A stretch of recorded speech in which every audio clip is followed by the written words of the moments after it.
sustentáveis e solidárias, harmonia entre a humanidade e a natureza, valorização das diversidades culturais. Esses são pilares da utopia do bem viver, filosofia baseada em saberes ancestrais indígenas para um mundo mais justo. O nosso programa é dedicado a mostrar iniciativas em que isso acontece na prática, com alimentação saudável, agroecologia, saúde popular e cultura. Se quiser conhecer, vem comigo! A gente começa pelo momento agroecológico sobre os 5 anos da rede Armazém do Campo, que aproxima a cidade da reforma agrária popular. No quadro de entrevista, nós recebemos um convidado muito especial, o filósofo Leonardo Boff. O Mosaico Cultural é uma homenagem aos 111 anos do cantor, compositor e cronista Adoniran Barbosa. E ainda tem dica de saúde e receita. Para ver tudo, não sai daí que o Bem Viver tá só começando. A Rede Armazém do Campo está comemorando 5 anos de funcionamento em 2021. Já são 13 unidades pelo país com alimentos saudáveis da reforma agrária. São produtos orgânicos e agroecológicos que vêm dos assentamentos sem terra, cooperativas, da agricultura familiar e de empresas. Nosso momento agroecológico de hoje é dedicado a conhecer mais dessa rede, que tem sido tão importante para aproximar o campo da cidade.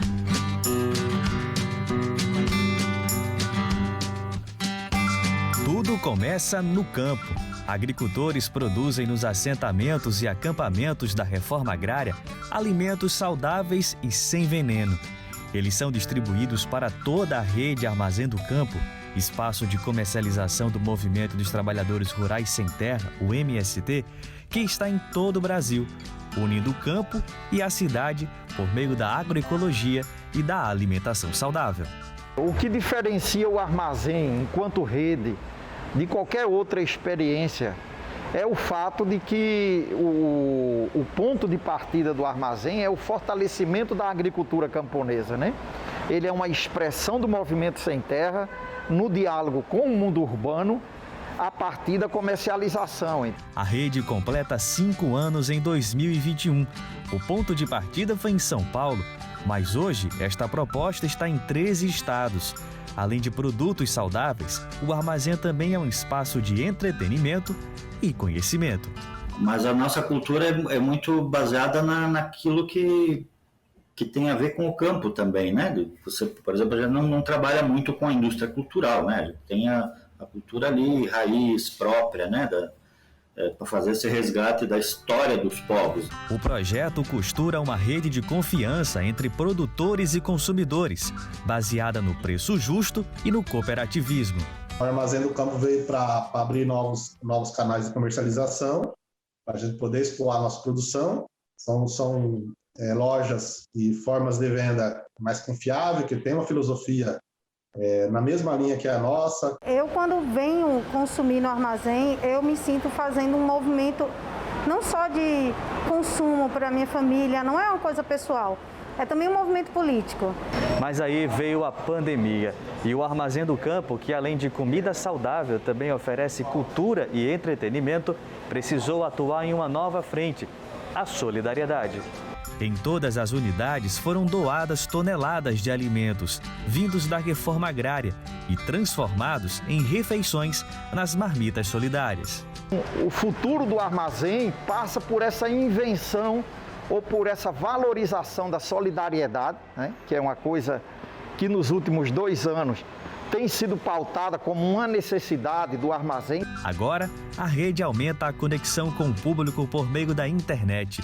É possível encomendar os produtos pelo site e receber em casa, por meio do serviço do delivery. A união entre campo e cidade só tende a crescer.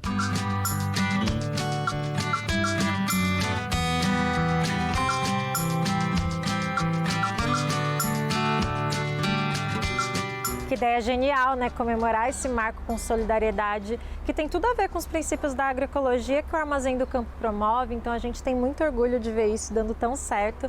E recomendamos muito que você passe lá na loja online para ver, porque tem muita coisa bacana. Tem uns cafés, umas geleias bem diferentes, tem cerveja artesanal para quem gosta, tem aqueles bonés, né, aventais do MST que muita gente também gosta.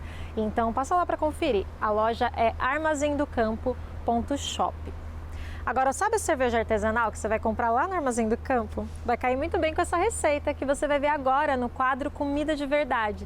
A cada semana, a Letícia Massula traz uma receita mais incrível que a outra e vários macetes de como preparar os alimentos. Hoje é um frango frito com molho agridoce que é perfeito para quem está com saudade de um botequinho. E já que ainda não dá, né, para sair por causa da pandemia, bora levar o boteco para casa. Confere aí.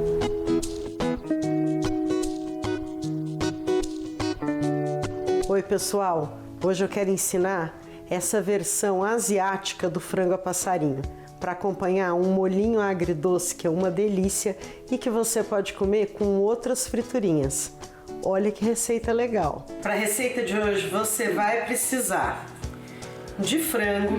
Eu estou usando aqui coxinha da asa, pode ser peito em cubos, ou a própria asinha inteira, ou aquele meio da asa, você escolhe. Para a marinada do frango eu vou precisar de shoyu, açúcar, limão e gengibre e alho bem amassadinhos. Para empanar o frango eu vou precisar de amido de milho ou de arroz, óleo, bastante óleo. Para o molhinho eu vou precisar de vinagre, açúcar, alho e gengibre bem picadinhos. Depois, para finalizar o prato, ficar tudo bem bonito, vai ter cebola roxa, gergelim, cebolinha, folhas de coentro, folhas de hortelã. É isso. Comece pelo frango, coloca numa tigela e aí faça a marinada. Você vai usar um pouco de alho e gengibre amassado, suco de limão, açúcar, misturar bem, acrescentar shoyu, despejar toda essa marinada no frango. Mistura bem e deixa na geladeira por pelo menos 2 horas para pegar gosto. Se possível, deixa desde a véspera. Para fazer o sweet chili, coloca numa panelinha aberta um pouco de açúcar e o vinagre. Deixa ferver até virar um caramelo. Aí você junta gengibre e alho picadinho, deixa ferver mais 1 minuto. Por fim, junta a pimenta seca, mistura bem, deixa ferver e apaga. Agora eu vou deixar ele esfriar. Enquanto ele esfria, eu vou fritar o frango. Essa receita é uma fritura por imersão. Como o próprio nome diz, é importante que aquilo que a gente vai fritar, no caso o frango, fique imerso no óleo.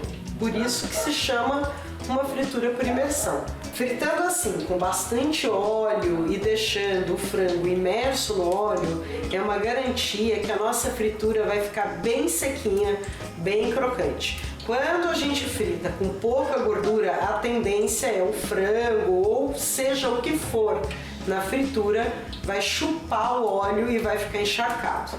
Então, para ter fritura sequinha, bastante óleo. Estou preparando aqui para empanar o frango. É só amido de milho. Vou colocar aqui na bacinha. E agora eu vou tirar o frango da marinada. Uma coisa que é super importante é limpar bem todo o resquício de marinada do frango, deixar ele o mais sequinho possível antes de empanar no amido. É exatamente o que eu vou fazer agora.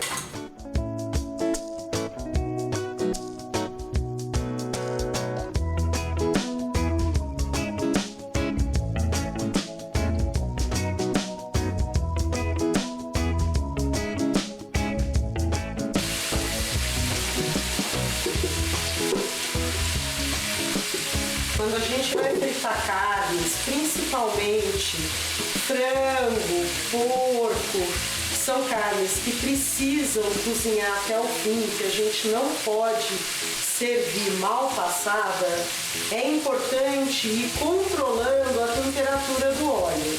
Se a gente coloca no óleo muito quente, ponto de fumaça, corre o risco de saturar, queimar a crosta por fora, ela vai chegar no ponto e o meio ainda está cru. Se por outro lado a gente coloca no óleo muito frio, corre o risco da fritura ficar encharcada. Então, você pode colocar primeiro numa gordura quente, né? Para fazer a crostinha, para não ficar encharcada, não ficar molengo. Mas durante o tempo da fritura, você abaixa um pouco o óleo para garantir que vai cozinhar no meio, né? Vai equilibrando. Se vê que o óleo está quente demais, abaixa um pouco. Se perceber que esfriou demais, aumenta de novo. Tá começando a dourar aqui o frango, eu vou virando, né? Vou deixar dourar bastante, né? Ele tá bem crocante. Só de mexer aqui eu já vi que ele tá crocante, tá? Agora é só garantir que ele vai ficar bem cozidinho no meio e com a casquinha douradinha, crocantinha por fora. Está quase chegando aqui no ponto. Tá pronto, hora de tirar aqui. Já deixei aqui de lado uma peneira, né? Para deixar ele bem escorridinho. Olha que beleza que tá. Fica bem frito mesmo, né? Eu fui manejando o fogo, colocando mais alto, mais baixo, para garantir essa beleza, essa cor, essa crocância, cozidinho no meio. Passando para minha peneirinha. Frango tá frito, molhinho agridoce tá pronto. Eu agora vou montar o prato. Vocês vão ver que beleza que fica lindo.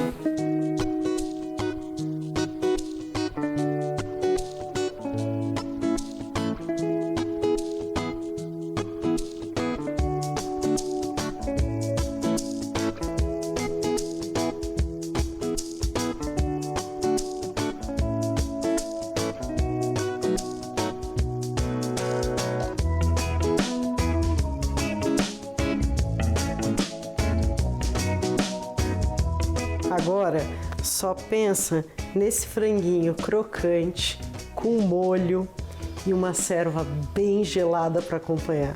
Pensou? É nessa que eu vou agora. Até a próxima!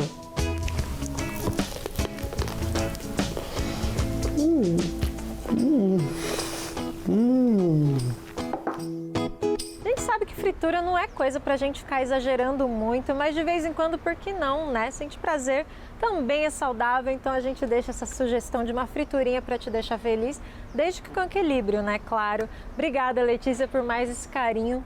Beijo para você. Vamos agora para o Alimenta Saúde. A seletividade alimentar é um problema ligado a questões sensoriais, que pode afetar até 30% das crianças com desenvolvimento típico e 80% daquelas que têm algum transtorno de neurodesenvolvimento, como os autistas, por exemplo. Por causa da seletividade alimentar, essas crianças consomem um grupo muito reduzido de alimentos. Isso tem impactos sérios no desenvolvimento e pode causar problemas que vão acompanhar a pessoa até a fase adulta. Vamos saber mais na reportagem.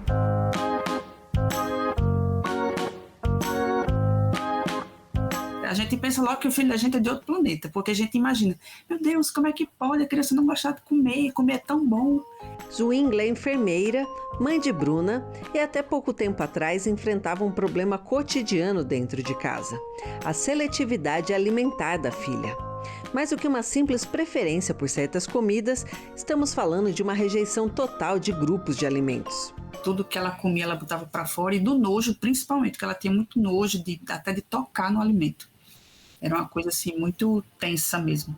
Motivo de estresse e preocupação entre os familiares, a condição pode ser causada por traumas orgânicos ou psicológicos. Normalmente é uma criança que tem um atraso de fala associado, é uma criança que quando era bebê não levava muito a mão à boca, é uma criança que na introdução alimentar já tinha muita dificuldade de lidar com o alimento, e também a mãe consegue perceber exclusões completas, né? Ah, meu filho não come nenhuma fruta, nunca comeu.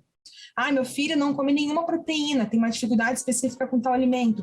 Sobre as formas de tratamento, a especialista diz que cada caso é um caso, mas defende que é uma prática positiva para a maioria dos casos: a criatividade. E o que a família pode fazer? Pode fazer muita coisa. Primeiro, tirar o peso do momento da refeição. parar de chamar essa criança para vir comer, chama essa criança para brincar na mesa, traz os alimentos fora do ambiente alimentar, apresenta o alimento da criança sem ser no prato dela aquele monte de comida, apresenta aquele alimento num outro momento, em outro lugar, fora de casa, faz um prato divertido, vai comer do lado de fora. A ajuda profissional é uma outra iniciativa fundamental para o tratamento das crianças, além do amor e da valorização dos alimentos. Então, assim, tem que ter muita paciência, tem que chamar a criança para a questão do sujar, do brincar, que muitas mães não gostam dessa parte da sujeira. Ah, não, porque vai sujar, porque vai estragar a comida. Vai acontecer de estragar a comida? Vai acontecer de estragar a comida. Mas é necessário, porque assim, a criança ela tem que aprender que aquela parte dela, do contato que ela tem, não faz mal.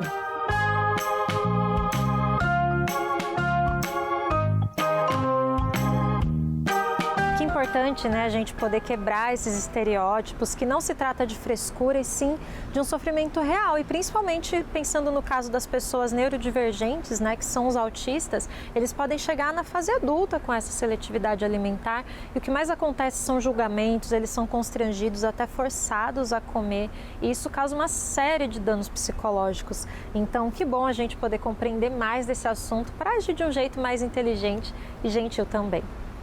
Vamos para o quadro de entrevista. Hoje o convidado é muito especial. Nós trouxemos o filósofo Leonardo Boff, uma das principais vozes da teologia da libertação na América Latina. Ao longo dos anos 70, o Leonardo Boff publicou livros com ideias inovadoras para a construção de uma sociedade mais justa e democrática. E agora, com a pandemia, ele continua se destacando no debate político, falando sobre o quanto essa crise é um alerta da natureza sobre os impactos do capitalismo na preservação do planeta.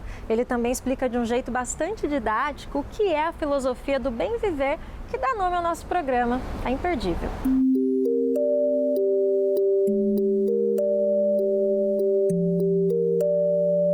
E o coronavírus não respeitou os limites das nações.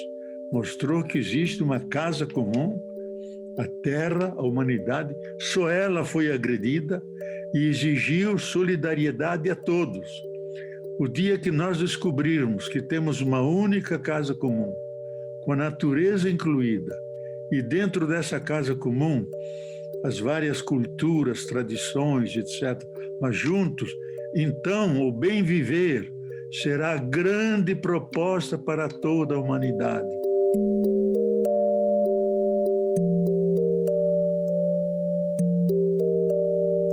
E, em primeiro lugar, não podemos confundir o nosso viver bem com o bem viver.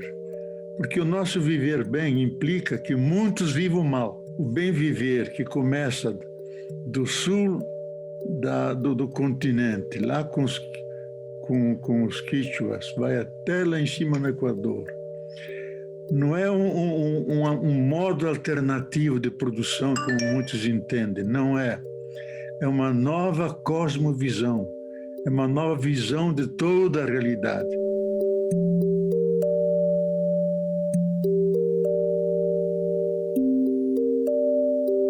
Mas vai chegar aquilo que os europeus estão falando, a época das grandes manifestações mundiais, que já estão ocorrendo na Colômbia, no Equador, no México, na Europa.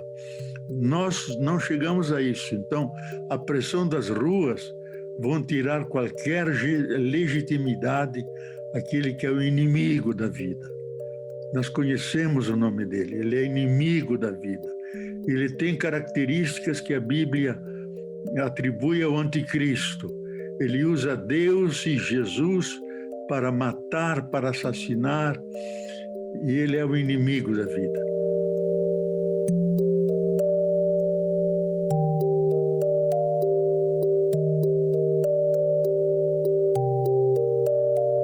Eu creio que a nova civilização, porque o destino comum nos conclama um novo começo.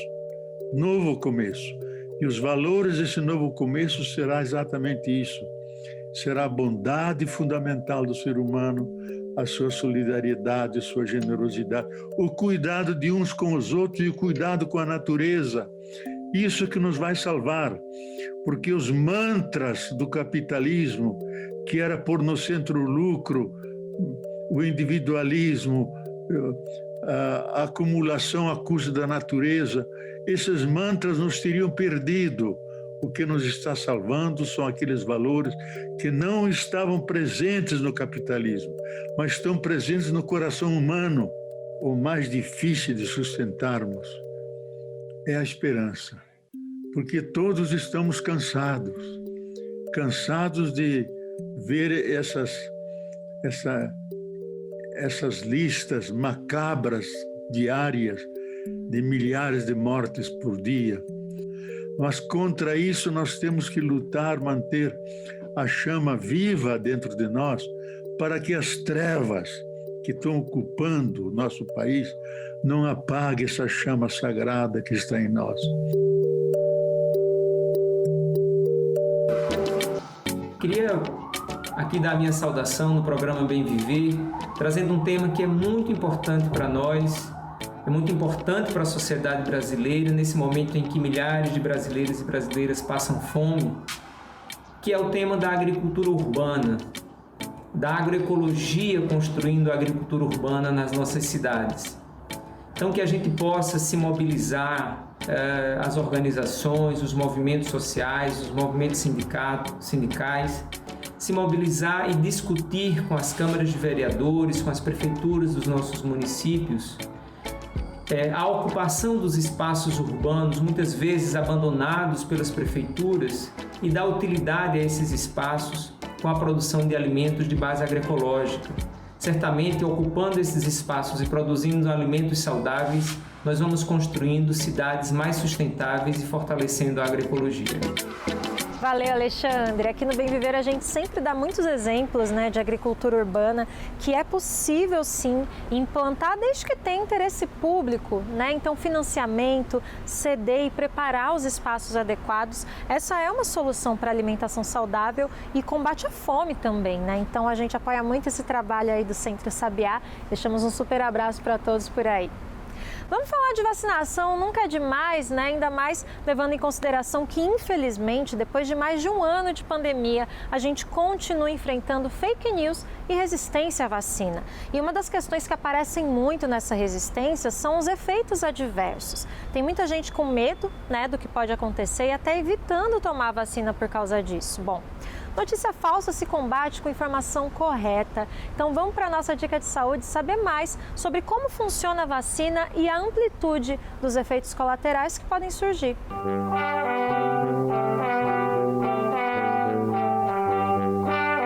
Todo mundo que tem o calendário vacinal, ou a carteirinha de vacina, né, completa, sabe que vacina de tétano, por exemplo, dá muita dor no braço. Várias vacinas apresentam efeitos adversos, assim como vários medicamentos, mas esses efeitos adversos dessas vacinas não tem nada a ver com adoecimento pela Covid-19, não tem absolutamente nada a ver. O que acontece em relação à AstraZeneca, que é a vacina que causa mais efeito adverso? Ela é uma vacina que utiliza um vetor viral, ou seja, um outro vírus que não é o SARS-CoV-2, é um adenovírus não replicativo. O que significa isso? Ele entra lá na célula, mas ele não consegue sair dessa célula e produzir outros vírus. Ele consegue infectar a célula. E aí, esse adenovírus carrega um pedacinho da proteína S, que é a proteína do SARS-CoV-2, um pedacinho do SARS-CoV-2. E aí, o nosso corpo começa a produzir essa proteína e a gente gera anticorpo contra essa proteína. Perfeito. Como é um adenovírus que quando ele entra na célula, todo o nosso corpo ele responde aquilo ali, o que é ótimo, porque a gente precisa responder, certo? E essa resposta é que causa esses efeitos adversos, certo? Que pode vir acompanhado de febre, dor no corpo, tem gente que tem um pouquinho de urticária, mas o fato é que a maioria das pessoas não desenvolve esses efeitos, e aquelas que desenvolvem geralmente têm o efeito durante 24 horas e isso cessa, né? Não é nada demais, nada que leve uma hospitalização, que faça a pessoa procurar um hospital, uma internação. Geralmente só um antitérmico resolve o problema e no outro dia a pessoa já está ótima, nova de novo e feliz, né? Por estar recebendo as doses da vacina. Pior do que o desconforto, né, de alguns efeitos colaterais é ter Covid. que já levou aí a vida de mais de 500 mil pessoas no Brasil. A vacina é esperança, né? Esperança da gente chegar perto desse dia em que a pandemia vai acabar.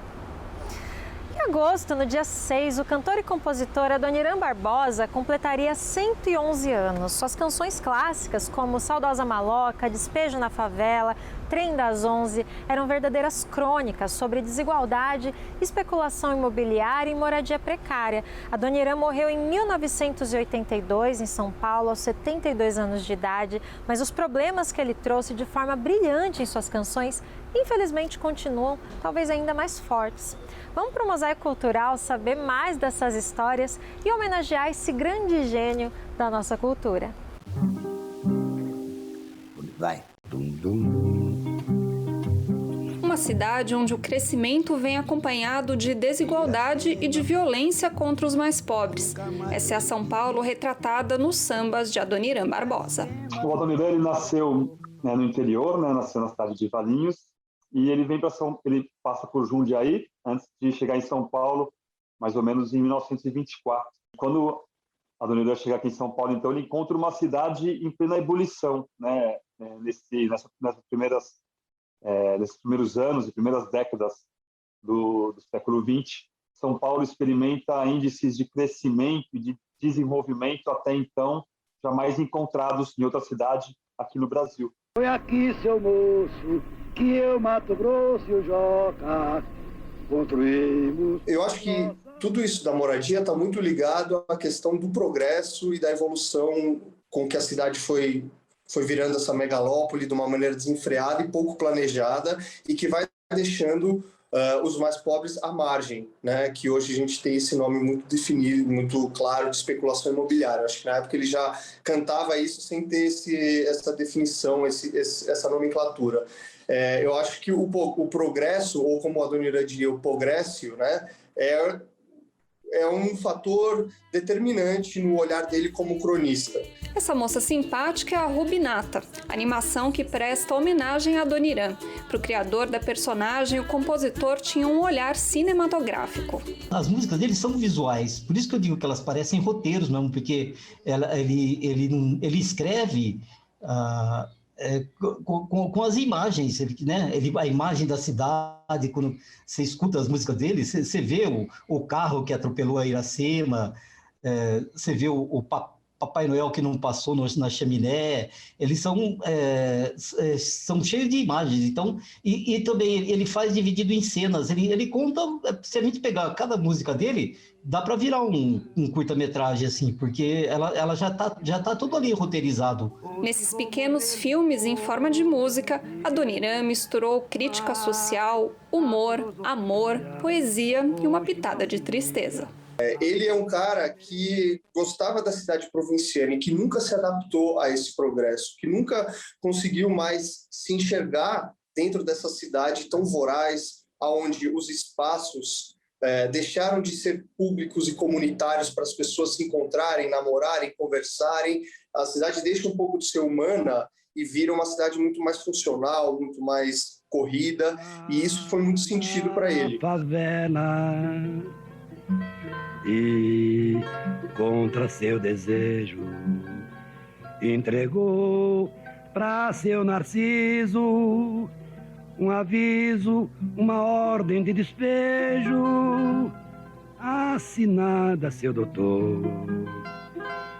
Assim dizia a petição. Dentro de 10 dias quero a favela vazia e os barracos todos no chão. Chegamos ao fim de mais um programa com toda a gratidão pela sua companhia nessa jornada. Aproveito para fazer um convite. Se você tem algum trabalho que promove o bem viver, vem mostrar pra gente. É só colocar a tua saudação nas redes sociais com a hashtag BemViverNaTV. Para continuar com o Bem Viver durante a semana, ouça a versão de rádio do nosso programa. No nosso site você encontra todas as informações sobre como sintonizar. É radio.brasildefato.com.br. Se preferir podcast, que tem aí a vantagem, de ouvir a hora que você quiser, você vai encontrar o programa nas principais plataformas de áudio digital. Tenha uma ótima semana e volte sempre. Tchau!